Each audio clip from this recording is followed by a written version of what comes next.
Okay, the idea of starting in general is crazy talk. Starting a business, starting your YouTube channel, starting a passion. The thought of that, whatever it is, can be so daunting, overwhelming, scary AF. And today I'm going to give you 5 tips to get over that hurdle.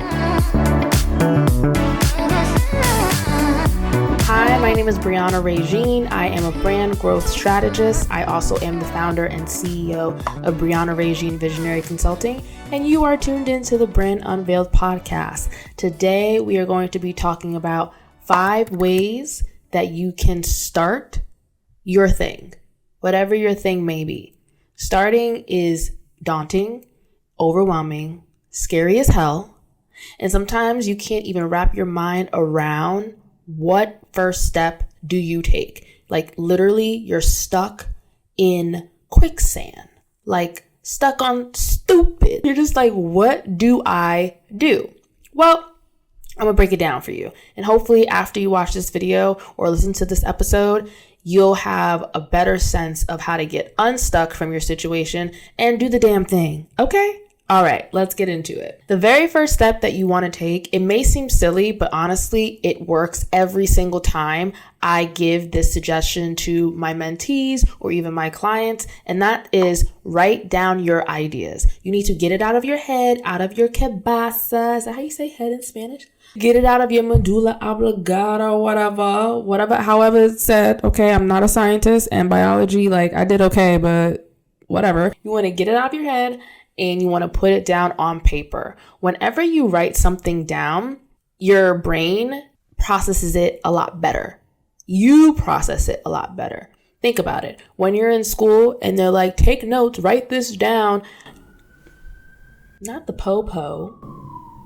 When you're in school and they tell you, write this down, you may be hesitant to because you're like, you cannot be serious. But it really does help. It helps to see all of your thoughts on a sheet of paper. It's easier to then find similarities, find things that tend to stand out, identify different patterns and like-minded thoughts or similar thoughts or thoughts that didn't make sense up here, but now that you see it, you're able to put it together like a formula, and then you're able to say, oh, it equals this. Write down your thoughts. It makes things so much easier, and that literally is the first step that you can take to make sense of what it is that you want to do, so that way you can start to do what it is that you want to do, period. Step 2, after you're done writing down your ideas, it's going to become clear to you what really stands out. The reoccurring themes, the reoccurring feelings that you want to convey, or the ones that you want to feel. All of that will make sense once you write it down on paper. And I like to call the feelings that you'll identify or the thoughts that seem to connect so seamlessly together, or just that moment that clicks, that's your passion. Sometimes it can be hard to figure out what is my passion, or sometimes when you get asked that question, it can be like, oh my God, I have to come up with a mystical answer where my passion is to save the sea turtles and to, conquer world hunger and if that is your passion, totally. I think that's great. I think that's awesome. But sometimes passions like that also enter in, I want to be as impactful as Beyonce. Just to level the playing field of those examples.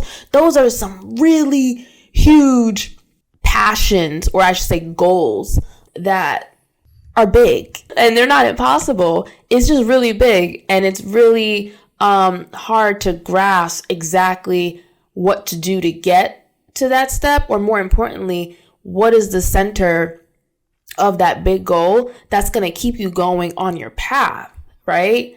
So it doesn't have to be all mystical. It doesn't have to be all big. Sometimes it can just be, I like helping people, right? Or I like helping animals, or I enjoy singing. I like the way that singing makes me feel. I like the way that performing makes me feel. I like the way that drawing makes me feel. I like when I plan a marketing campaign or a marketing idea and it's implemented And then I like seeing the reward of it. Like, it can be very baseline. It does not have to be this super cat in the hat situation. It does not have to be that. Okay. So when you write down your ideas, you're going to start to see the thoughts and the concepts and the feelings that really almost pop off of the page, because it's like, oh, I didn't realize that there was so many different connections. And that's what you're passionate about. And you want to make sure you know what you're passionate about.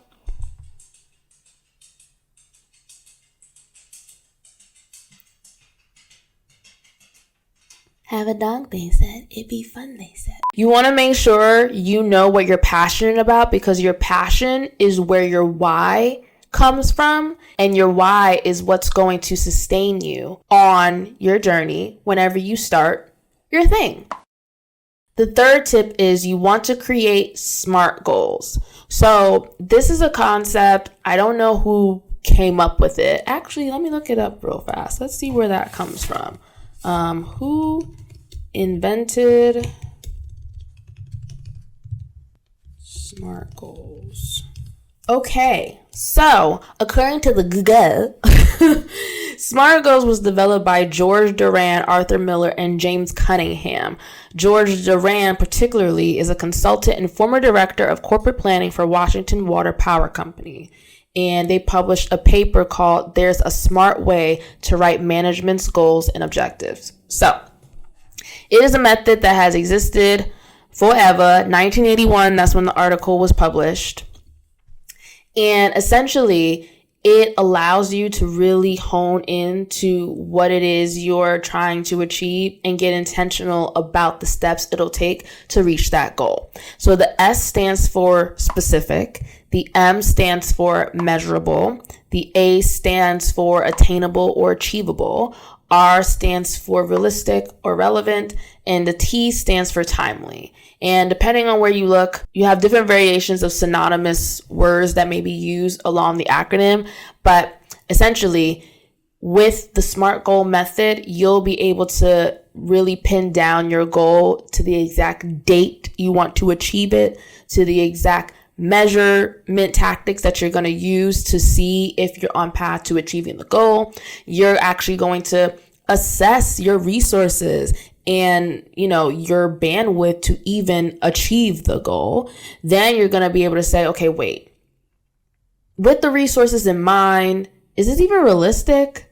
How relevant is this goal to what it is that I'm trying to achieve in the first place? Like, why am I doing this in the first place? What's so special about this? It really makes you think. And then the T is the timeliness of that goal, the date that you're going to set for it specifically. And then also just keeping in mind, again, is it realistic with my bandwidth, with, what it is that I'm trying to do within the next 30, 90 days or 12 months. Let's say, for example, your goal is to take content creation more seriously. Fair. That is a general goal. Let's use the SMART goal method to really make that a thing and empower us to implement tactics in order to make that goal a reality. A more specific goal would be, I want to attract a larger audience on my platform by growing it to 10,000 followers, let's just say, okay? So if you're going to grow your platform by 10,000 followers, then you want to say, okay, when are you going to do that by? Let's say I want to do it by February 10th. Just throwing that out there, right? How are you going to measure that goal? You want to measure or count rather how many posts you're going to put out. Are you going to be engaging daily with other like-minded accounts to try and create, authentic interaction and more eyes on your page?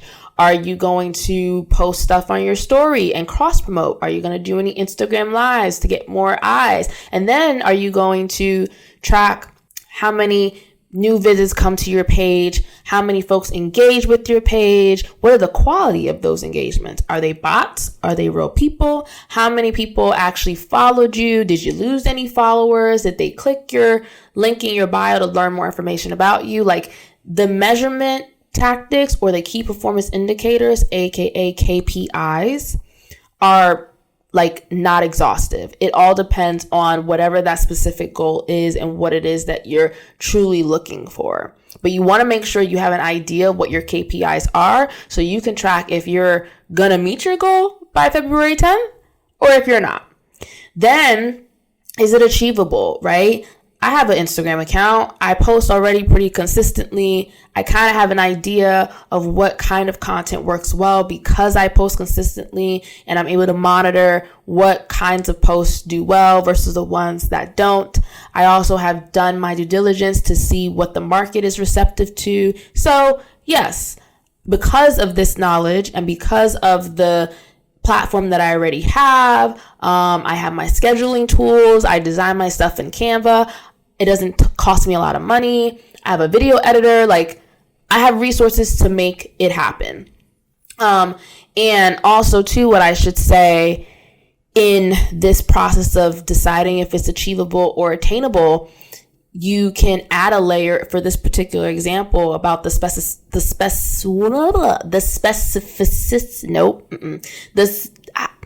you can properly assess how achievable this goal is by thinking about, okay, do I need to uptick the amount of posts that I put out, right? Like, all of this is information that you're really going to want to sit down and think about. So that way your goal is grounded in something that's realistic, hence the R, right? And that's all that means. You want to make sure that your goal is realistic. And then timely, we said we want to do it by February 10th. You know, given the example that I have, I already felt like it was attainable and achievable. So February 10th, it should be good. It should be fine. And if you want to think about timely as far as like what's going on in society, we know content is king. So yes, it is relevant. It is timely. And I know what I have to do to meet that goal. I always say with SMART goals, if you can set the date and make the goal specific, and you've already assessed if it's achievable and you know how you're going to measure your results, work backwards. When you work backwards, you're able to break down the steps to reach that goal by week, then by day. And it just makes it a lot easier to process. And also, it makes you more confident about achieving that goal. Which brings me to step number 4. Step number 4 is once you have your SMART goals in place, you want to work backwards. And as you work backwards or as you implement the steps that you've identified from planning from the date you want to meet the goal and backwards, you'll be able to fine tune your strategy and your tactics. So, for example, going back to the Instagram, I want to grow it to 10,000 followers by February 10th. If January 31st comes around and I've been posting for 7 days, I've been posting twice on Instagram. One is a reel. The other is, in my stories. And I'm trying all the different trending audio, but I'm realizing that folks are watching my reels, but they're not staying on my page, or rather they're not converting into followers. Then it becomes a conversation of, well, is it my bio? Is that clear? Do I need to change the messaging there so that way folks know why they should actually stay at my page? Because they're liking my content, they're seeing my content, but they're not convinced enough to stay. So then you can change your bio, or maybe it was the caption, right? Or maybe going a step further in, why don't I go ahead and engage with everyone that engaged with my content to see if I can, convert some of these folks into followers. So you want to monitor your progression and fine tune things as far as the steps that you're taking to accomplish the goal, aka the tactics that you're using along the way. You don't want to do it too fast. Like, you want to try things out, give it a nice sort of period to work or not work, and then go ahead and switch it up when you realize, I've noticed this is a pattern. Let me try something different. So work backwards and fine tune your strategy and tactics as you go along. Step 5 is the businessy stuff. So depending on whatever it is that you're trying to start, if it's a business, you may be thinking, okay, do I need to get an LLC? What does that look like? Do I need a business email, whether I'm doing a business or I'm taking my content creation up a notch or I'm starting a side hustle? Like, how do I want people to communicate with me? How do I want that to look? Do I expect to be making money very quickly, or do I already have money that I can put into a separate account? So when I do start to make money, it goes into my business account and not my personal account. Like, all of this businessy stuff, even down to a landing page or a website, that can come last. The reason why for this particular episode, I'm saying it could come last, because we're talking about how do you start. What you don't want to do is buy an LLC or make investments for a business email or a landing page or a website, and you haven't sat down to really think about your thoughts and your ideas and your passion and your why, and if it's realistic, if these goals are even feasible right now. If you've done your own market research to see if you are coming into the game like feeling as confident as you possibly can, right? If you haven't tested the market yet to get a feel if folks like it or not.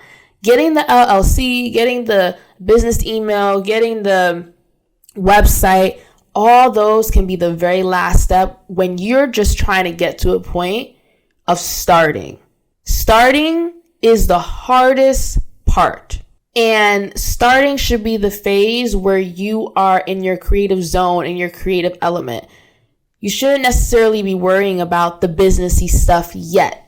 It'll come very quickly. But you also want to give yourself the opportunity to sit in that space of, I'm starting this thing. When I first started my agency, I sat down, I did market research, I really thought about my name, I really thought about my mission, my values. I really took some time to think about what it is that I wanted to starting my agency before I bought an LLC. Honestly, I started the brain storming from my agency in 2016, the winter of 2016. I didn't get my LLC until September of 2017. So that should give you an idea of, you don't have to rush. Getting that LLC, that piece of paper, does not validate your journey. Or, creating a YouTube channel and having it be super perfect out the gate. You want to have the top quality, and you feel like you have to get the best camera and you have to get the best editing software. No, work with what you got. Work with what you got and just do it. Because you can always fine tune your strategy and the steps you take to meet your ultimate goal along the way. The more you sit on the perfection of the thing or trying to do things as quote unquote right as possible, the less you're actually going to start. I hope those 5 tips were helpful. Share this video with someone who has been in your ear, honey, about, I have an idea. I think I want to do this. I think I want to do that. I've always heard about this. We should just give it a try. And if that person is you, welcome, honey. Press the subscribe button. It's good to have you here. And also remember, y'all, you are on your own timeline. The year just begun. If your January 1 is actually going to be February 1, that is okay. Okay? You'll be fine. Don't worry. Go at your own timeline. Starting, like I said, is the hardest part. And the moment that you actually do start, feel good about that. And hopefully these 5 steps will help you do just that. Put one foot in front of the other. Thank you guys so much for watching and listening. Please make sure that you subscribe to the Brand Unveiled podcast, where all podcast streaming services play. Where they play. And if you are watching this on YouTube, please make sure that you subscribe, like, comment, share. Please rate us on your favorite podcast streaming platforms as well. There is more where that came from, and I will see you next week. Bye.